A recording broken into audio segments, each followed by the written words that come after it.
Bismillah, alhamdulillah, wa salatu wa salam ala Rasulullah wa ala alihi wa sahbihi ajma'in. Ashhadu an la ilaha illallah wa la sharika lah. Wa ashhadu anna Muhammadan abduhu wa rasuluhu ma ba'd. Assalamu alaikum. You're still awake, huh? Okay. We didn't bore you to death yet, but we'll work on it, inshallah. My name is Yusuf. Can you say Yusuf? Let me say Yusuf. Yeah, very good. I wish you'd teach my wife. She keeps mispronouncing it. She calls me useless.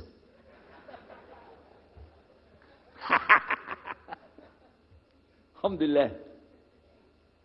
Now, how many of you were in the program today? I was teaching us, trying to teach about how to call the people to Islam called da'wah. How many were there? Okay? All right. I just used an example what I was telling you about. Remember I was telling you when you introduce yourself to somebody, you got to get friendly with them. So I just used an example right there. Because this will disarm the people. This disarm them and make them relax a little bit. Because they're coming to you with things like, how come you Muslims has to kill all the people? What kind of question is that? How come you have to beat your wives? Why does your book tell you that you're the only ones going to go to paradise? So these kind of questions, when they come to you, what are you going to do? So the first thing, as we said in the program, and I hope, by the way, if you didn't join us today, join us tomorrow. Are we continuing tomorrow on the Dawah thing or no? Oh, okay. But when we're doing it, you look through the schedule. I'm not going to get into that, but just look through the schedule and join us for this whenever we're talking about the Dawah. Because part of giving Dawah is you. And if the people aren't buying it, they're not going to listen to what you got to say. So you got to soften them up a little bit. Got me? Okay, where are we? The subject tonight is the subject of priests and preachers entering Islam. And often people ask me, we heard about you used to be a priest or something, and you came into Islam, so, tell us about it. We want to know, how does that happen? And it's not just Muslims who want to know. Non-Muslims would like to know the story too, because they feel like, you mean you didn't understand? I mean, you were a priest, you didn't understand about Jesus? Come on, man. So, it's a topic that I talk about a lot. The first thing I have to do is clarify a couple of points. I was not a priest. In the English, we use the word priest to mean somebody who is in the Catholic Church. If you're not from the Catholics, if you're from the Protestants, then you don't use that term. We usually use the term, for instance, pastor, minister, preacher, reverend, and these are some of the titles. We came up with an awful lot of them because that's the way humans are, right? Give ourselves titles. So I was a preacher and a minister of music. But it doesn't really matter, but just if you're talking to a Christian and you say a priest, he's going to say, oh my God, how is that? And when they find out, oh, you weren't a Catholic, well, that's a lie, then you weren't a priest. So I want to clarify that. As a matter of fact, I will tell you, in my own estimation, I'm probably the least of the factions within this equation. Because there were so many other people that came into Islam the same time I did. That's why it takes a little bit of time to tell the story. But they asked me to tell it tonight, so we're going to do that. But I want you to listen carefully to realize what goes through the mind of a person that's not Muslim. Okay?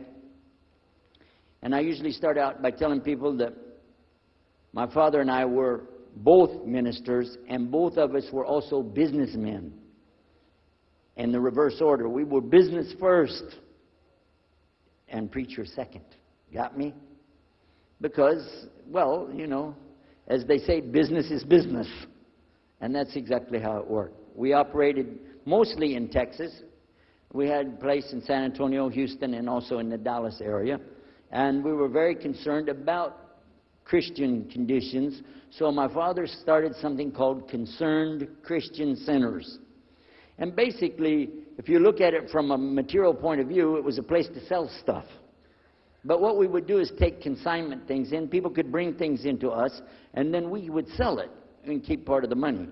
And keep a lot of the money. But anyway, they would bring in what they make with their hands, arts and crafts. And a lot of old women, they like to sit around and make things, then they give it to us, And this helps the church, which is called the church, and then it helps them as well. So it became like business and religion tied together, and that's very common in our country. At one point, my father told me, we're going to start doing business with a man from Egypt. Well, I said, well, oh, this is great. International sounds good. We can put this in our business card. We're international. He said, and this man, he's from Cairo, Egypt. And that's where, if you know, they have the Nile River. They have those big pyramids. They have the Sphinx, Abu Hul. You know, they got everything. I'm saying, oh, this is good. He said, and he's a Muslim. I'll never forget it. I've told the story many times, but it's just like it happened yesterday. I'm standing in between the kitchen, or in the dining room and the living room area. You know, like this when we're talking, and I just stopped like this. I said, what? A Muslim? No way. No way do I want anything to do with that. Dad, come on, you should know better than anybody. Because we were linked in with other preachers. My father supported people like Pat Robertson. Huh? You know him? Huh, Pat Robertson? And Oral Roberts. He's not very popular anymore, but he used to be real strong. And his ministry up in Tucson, Tulsa, Oklahoma. In addition to that, people like Benny Hinn. I don't know if you heard of Benny Hinn. He's coming over this way, so look out. And there's many of them. John Hagee, and the list goes on. Jerry Falwell, Jimmy Swaggart. Some of the names, maybe you heard those before. We know these people. We know all about them. All about them. Okay? So at one point, here I am standing there talking to my father about a Muslim. These are the enemies of God. This is what we've been taught. These same people, I just mentioned their names, in their preaching on the television and so on, this is what they teach. Muslims are no good. Now it just became Muslims are terrorists. But back then, you know, we didn't reach that level yet. We were still just kidnappers, hijackers, you know. They said that Muslims don't believe in God, that they're worshiping a black box in the desert, and they kiss the ground 5 times a day. Now that's what we know, man. So here's this Muslim going to do business with us. I told my dad, no way, I'm not going to do it. And he insisted. He said, I want you to meet this man. He's very nice. And I said, I don't want to meet him. I never am like this, by the way. But on this case, I said, no, that's one thing I'm going to stand firm against. We're not going to do it. He said, I want you just to meet him. I said, all right, I'll do it for you. I'm going to do it my way. I'm going to go to church. And it's going to be on Sunday. When I come out of the church, I'm going to have my Bible under my arm. I'm going to have the salib. I used to carry a big cross. I'm going to have my cross with me. And I'm going to have my hat that says, Jesus is Lord.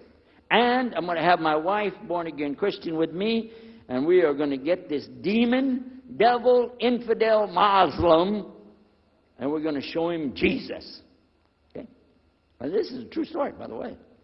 So I got up that morning on Sunday, and I was thinking, man, you know. We went to church. Strangely enough, the preacher was preaching out of the Old Testament about salvation coming at the time of David, which really puzzled me because according to Christianity, it's coming through Jesus. And it really, that opened the door for me, but that comes up later in the story. Why was he saying there's salvation before Jesus? That's interesting. Now, when I get there to my father's store, I'm looking around, you know. I'm looking for somebody wearing, you know, a long white robe and some kind of black, you know, thing over that with a long beard. And I guess I was looking for me, wasn't I? Anyhow, when I get in there, I don't see this guy. By the way, imama, sword, everything. Ayatollah Khomeini, maybe. This is what I had pictured. I said, where is he? I'm ready. My father said, he's over here. I said, where? I said, here. This is a normal guy. He was normal. He didn't have a beard. He didn't have any hair at all. I said, how do you do? I told him my name. He introduced himself. His name is Muhammad. I said, how do you do? after the niceties of hello, how are you, how's everything,